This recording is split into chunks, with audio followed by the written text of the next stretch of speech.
Now, let's pivot slightly to a really intriguing follow-up question that came up in our source material. It's about Yahweh's surprising similarity to the challenger. Ah, yes, that comparison. What's so striking about this is that the term challenger seems to have a very specific, direct linguistic connection in Hebrew. It wasn't just a random comparison. It does, and this is where linguistic precision really illuminates a profound archetypal insight.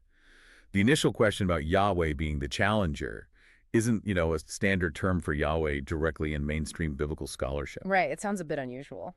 It does. However, this query led us to a crucial linguistic insight.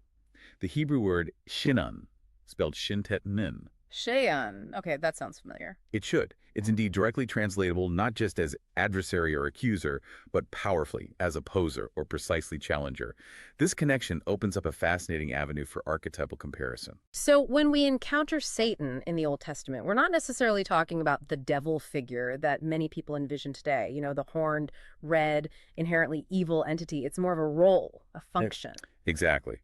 This is a critical distinction that's often misunderstood, especially with later interpretations projected back onto the text.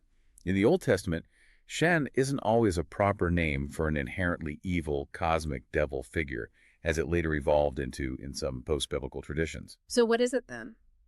Instead, it's often a title or a descriptive role. It can be applied to humans, like an enemy in battle who opposes you, or a prosecuting attorney in a court of law.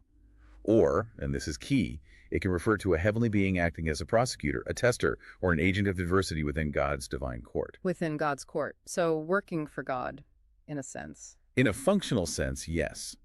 The emphasis is on the function of opposition, testing, challenging, not necessarily on inherent malevolence or rebellion against God's ultimate authority in these early texts.